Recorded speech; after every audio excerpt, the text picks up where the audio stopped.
नमस्कार साथियों, वेदांत क्लासेज इस क्लास में आप सभी का हार्दिक स्वागत व अभिनंदन। साथियों, आज इस क्लास में हम करंट अफेयर से रिलेटेड जितने भी ऑब्जेक्ट टाइप के क्वेश्चन बनते हैं उसके ऊपर चर्चा करेंगे। आज है 16 जनवरी 2025। इससे रिलेटेड आज का जो पहला क्वेश्चन है इसको देखिएगा कि हाल ही में फ्लोमिंगो महोत्सव तिरुपति जिले में कब से शुरू होगा। तो एक महोत्सव है, इसका नाम आपने सुना ही होगा, फ्लोमिंगो महोत्सव, जो कि तिरुपति जिले में इसको शुरू किया जा रहा है। वो कहाँ पर कब से शुरू होगा? 15 जनवरी से, 16 जनवरी से और 17 जनवरी से और 18 जनवरी से। तो इस पहले पर्सन का जो राइट आंसर है वो डी चला जाता है। क्या चला जाता है? डी चला जाता है। इसका डिस्क्रिप्शन देखिए क्या लिखा हुआ है कि हाल ही में 5 साल के अंतराल के बाद आंध्र प्रदेश के तिरुपति जिले में, देखो तिरुपति जिला कहाँ पर है? आंध्र प्रदेश स्टेट में है। यहाँ पे 18 से लेकर 20 जनवरी तक ये फ्लोमिंग महोत्सव का आयोजन किया जाएगा और ये नेलापट्टू, बीवी, पालेम, अट्टाका निधिपी और श्री सिटी और तुल्लुरपेटा सहित 5 स्थानों पर फैला होगा। और इस मौसम के दौरान 200 से अधिक किस्मों के पक्षियों के इस क्षेत्र में आने की उम्मीद है। नेक्स्ट, हाल ही में कहाँ इंडिया ओपन बैडमिंटन टूर्नामेंट खेला जा रहा है? तो इंडिया ओपन बैडमिंटन टूर्नामेंट कहाँ पर खेला जा रहा है? 4 विकल्प आपके सामने लिखे हुए हैं। जयपुर में, नई दिल्ली में, भुवनेश्वर में और बेंगलुरु में। तो बताओ इसका राइट आंसर क्या जाएगा? नई दिल्ली चल जाएगा। बी आंसर होगा। क्या होगा? बी आंसर होगा। इसको देख लीजिए का डिस्क्रिप्शन। हाल ही में India open super 750 badminton tournament में भारत इस बार 20 खिलाड़ियों का दल उतारेगा। पिछले सीजन में 14 खिलाड़ी इस टूर्नामेंट में हिस्सा लिए थे। लक्ष्य सेन और पीवी सिंधु भारतीय दल की अगुवाई करेंगे और ये टूर्नामेंट 14 जनवरी से नई दिल्ली के इंदिरा गांधी स्टेडियम के केडी जादव इंडोर हॉल में खेला जा रहा है। तो कहाँ पर चल रहा है ये? नई दिल्ली में चल रहा है। और कौन से स्टेडियम में चल रहा है? तो इंदिरा गांधी स्टेडियम के जो केडी जादव इंडोर हॉल है उसमें ये चल रहा है। ध्यान रखना, ये भी पता होना चाहिए आपको। नेक्स्ट क्वेश्चन है आज का कि हाल ही में किस राज्य सरकार के द्वारा बीमा सखी योजना शुरू की गई है? तो बीमा सखी योजना कौन सी स्टेट की गवर्नमेंट के द्वारा शुरू की गई है? गोवा, राजस्थान, केरला या हरियाणा? तो राइट आंसर जाएगा इसका गोवा। ए विकल्प राइट आंसर है। ध्यान रखना। देखिएगा, हाल ही में गोवा के मुख्यमंत्री प्रमोद सावंत जी ने सभी को बीमा प्रदान करने के लिए बीमा सखी योजना शुरू की है। तो इस योजना को शुरू किसने किया है? गोवा के जो चीफ मिनिस्टर है जिनका नाम है प्रमोद सावंत जी, उनके द्वारा इसको शुरू किया गया है। गोवा इस प्रमुख योजना को शुरू करने वाला हरियाणा के बाद दूसरा राज्य बन गया है। मतलब ये योजना, ऐसी योजना पहले जो हरियाणा गवर्नमेंट है उसके द्वारा शुरू कर दी गई है। तो गोवा दूसरे नंबर का स्टेट बन गया। बीमा सखी योजना भारतीय जीवन बीमा निगम के द्वारा शुरू की गई है। आपसे पूछा जाए ये जो बीमा सखी योजना है ये किसके द्वारा संचालित है? तो ये भारतीय जीवन बीमा निगम के द्वारा इसे संचालित किया जा रहा है। शुरू की गई एक पहल है। इसे 18 से लेकर 70 वर्ष की उम्र की महिलाओं को सशक्त बनाने के लिए डिजाइन किया गया है, जो कि 10वीं कक्षा पास है, होनी भी चाहिए। नेक्स्ट, हाल ही में किस राज्य के मुख्यमंत्री ने सिंधु लिपि आज तक पढ़ी नहीं गई है, ध्यान रखना।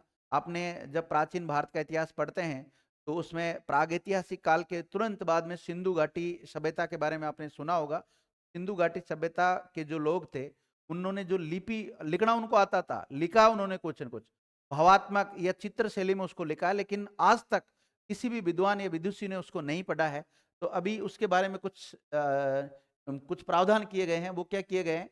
मतलब कहाँ के मुख्यमंत्री ने सिंधु लिपि को डिकोड करने के लिए $1 मिलियन के इनाम की घोषणा की है। मतलब जो कोई व्यक्ति उसको डिकोड कर लेगा, मतलब उस लिपि में क्या लिखा हुआ है, तो उसको $1 मिलियन मिलेगा। विद्यार्थियों, कितना? $1 मिलियन का इनाम दिया जाएगा। ऐसी घोषणा किसके द्वारा की गई है? 4 विकल्प आपके सामने हैं। कर्नाटक, आंध्र प्रदेश, मध्य प्रदेश, तमिलनाडु। देखिए ये क्वेश्चन उन विद्यार्थियों के लिए भी इंपॉर्टेंट है जो हिस्ट्री जो सब्जेक्ट है उसको बिल्कुल अपडेट रखना चाहते हैं। तो जब भी आप सिंधु घाटी सभ्यता पढ़े, सिंधु घाटी सभ्यता जब पढ़ते हैं तो उसी के साथ जो अन्य फैक्ट होते हैं उनमें इसको नोट कर लें कि भाई तमिलनाडु सरकार के द्वारा ऐसा कदम भी उठाया गया जब, क्योंकि उसमें एक पार्ट आता है लिपि का, सिंधु घाटी की जो लिपि थी उसको जब आप पढ़ेंगे तो उसी के साथ इसको नोट करके लिख सकते हैं, ताकि आप पूर्णतः अपडेट रहे। कई बार यहाँ से सवाल बनने के चांस रहते हैं। अब जो कई विद्यार्थी कहते हैं हम तो करंट पढ़ने की जरूरत नहीं है, हमारा तो इतिहास है, तो इतिहास को यहाँ करंट से लिंक कर दिया जाता है। ये लोग हाल ही में कौन किसके द्वारा ऐसी नाम की घोषणा की गई है? तमिलनाडु के द्वारा घोषणा की गई है, डी आंसर होगा। हाल ही में तमिलनाडु ने के मुख्यमंत्री जिनका नाम है M.K. स्टालिन ने बड़ा ऐलान किया है। उन्होंने कहा कि सिंधु घाटी सभ्यता की जो लिपि थी वो 1 सदी से भी अधिक समय से अधिक अनसुलझी पहेली बनी हुई है। मतलब काफी वर्षों से उसका प्रयास किया जा रहा है, लेकिन तो अभी तक सुलझाया नहीं गया, मतलब उस लिपि को पढ़ा ही नहीं गया है। उन्होंने इसे समझने वाले को 1 मिलियन अमेरिकी जो डॉलर है वो पुरस्कार देने के रूप में घोषणा कर दी है। एग्मोर के सरकारी संग्रहालय में आयोजित सिंधु घाटी सभ्यता की खोज की शताब्दी पर अंतर्राष्ट्रीय संगोष्ठी के उद्घाटन समारोह के दौरान पीएम M.K. स्टालिन ने यह ऐलान किया है। ये क्वेश्चन बहुत ही इंपॉर्टेंट है उन विद्यार्थियों के लिए जो हिस्ट्री सब्जेक्ट को करंट से अपडेट करना चाहते हैं। वहां पर आप इसको अपडेट कर लेना। जिन्होंने सिंधु घाटी सभ्यता पढ़ रखी है वहीं इसको नोट करके डाल लेना। करंट में तो लिखना ही है, साथ में वहां पर भी इस क्वेश्चन को लिख लेना आप लोग। देखिएगा, हाल ही में भील ने कहां पर जल विद्युत परियोजना चालू की है? श्रीलंका में, भूटान में, मालदीव में या फिर जापान? तो इसका राइट आंसर क्या हो जाएगा? भूटान, बी आंसर का चला जाएगा। 5वें नंबर का राइट आंसर बी होगा। इसका डिस्क्रिप्शन देखिएगा। डिस्क्रिप्शन में क्या है कि हाल ही में भारत हेवी इलेक्ट्रिकल्स लिमिटेड, जिससे अभी आपने भील लिखा है विद्यार्थियों, भील, BHIL, BHEL है, BHEL है, भारत हेवी इलेक्ट्रिकल्स और लिमिटेड। इसका फुल फॉर्म भी पूछ लेते हैं कई बार। 6 गुना 107 मेगावाट 49 सेकंड जल विद्युत परियोजना की 2 इकाइयों को सफलतापूर्वक चालू करने के साथ ही भूटान में एक और उपलब्धि हासिल की है। भारत सरकार और भूटान की शाही सरकार के बीच द्विपक्षीय समझौते के तहत पश्चिमी भूटान के वांगडू जिले में 2 इकाइयों की कमीशनिंग की गई है, यानी वहां पे इसको शुरू कर दिया गया है। हाल ही में किस राज्य सरकार ने पार्थ योजना लॉन्च की है? तो पार्थ योजना लॉन्च किस गवर्नमेंट के द्वारा की गई है? कौन से स्टेट के द्वारा की गई है? ओडिशा, राजस्थान, यूपी, मध्य प्रदेश? बताइए राइट आंसर क्या चला जाएगा इसका? मध्य प्रदेश चला जाएगा, MP। इसका डिस्क्रिप्शन देखिएगा कि मध्य प्रदेश सरकार ने युवाओं को सेना, पुलिस और अर्धसैनिक बलों में भर्ती के लिए तैयार करने हेतु पार्थ योजना शुरू की है। वहाँ के जो CM है MP के, उनका नाम है मोहन यादव। मोहन यादव जी ने इसे लॉन्च किया है और योजना में फिजिकल, लिखित परीक्षा की ट्रेनिंग भी दी जाएगी। पार्थ योजना का उद्देश्य युवाओं को रोजगार के लिए अवसर प्रदान करना, और ये योजना विशेष रूप से उन युवाओं को ध्यान में रखकर बनाई गई है जो भारतीय सेना में, इंडियन आर्मी में जाने का इच्छुक होते हैं या पुलिस में या अर्धसैनिक बलों में शामिल होना चाहते हैं। उन अभ्यर्थियों के लिए एक प्रकार से ये योजना चलाई गई है। तो MP गवर्नमेंट के द्वारा ये योजना संचालित है। पता होना चाहिए कौन से स्टेट के द्वारा संचालित है। हाल ही में किस IIT ने एशिया के सबसे बड़े उथले तरंग बेसिन का अनावरण किया है? कुछ IIT के नाम दे रखे हैं यहाँ पे, IIT Mumbai, IIT Kanpur, IIT Madras और IIT दिल्ली। तो ये काम किसने किया? अभी हाल ही में ये किया है IIT मद्रास ने। हाल ही में IIT मद्रास ने अनुसंधान और उद्योग की आवश्यकताओं को पूरा करने के लिए एशिया की सबसे बड़ी उथली तरंग बेसिन अनुसंधान सुविधा शुरू कर दी है। स्वदेशी रूप से विकसित यह सुविधा डिस्कवरी में स्थित है। IIT मद्रास का उपग्रह IITM का उपग्रह परिसर हाईयूर में है, जो कि शहर के उपनगर में स्थित है। देखिएगा, अगला क्वेश्चन है 8वें नंबर का। हाल ही में किस राज्य सरकार ने गूगल क्लाउड के साथ मिलकर आर्टिफिशियल इंटेलिजेंस संचालित कृषि नेटवर्क लॉन्च किया है? तो किसके साथ मिलकर किया? गूगल क्लाउड के साथ मिलकर विद्यार्थियों। तो पंजाब ने, यूपी ने, गुजरात ने, हरियाणा ने? तो राइट आंसर चल जाएगा बी, उत्तर प्रदेश ने। हाल ही में उत्तर प्रदेश सरकार ने गूगल क्लाउड के साथ मिलकर राज्य में डोमिनी संचालित बेकन सक्षम UP open network for agriculture का शुभारंभ किया है। यह ओपन नेटवर्क लाखों किसानों कृषि से जुड़ी सभी आवश्यक सेवाओं एक जगह पर ही उपलब्ध कराएगा। इसमें सलाहकार सेवाएं, ऋण, मशीनीकरण और अपनी उपज बेचने के लिए बाजार से संपर्क करने शामिल इत्यादि इसमें ये शामिल होंगे। आज का अगला क्वेश्चन जो है वो क्या है कि हाल ही में नई दिल्ली में एनसीएलटी की प्रधान पीठ में कितने न्यायिक और तकनीकी सदस्यों की नियुक्त किया गया? उसमें न्यायिक और तकनीकी सदस्यों को नियुक्त किया गया अभी हाल ही में। कितनों को किया गया है? 7, 11, 16 और 24। तो राइट आंसर हो जाएगा इसका 24, 24 डी आंसर होगा विद्यार्थियों।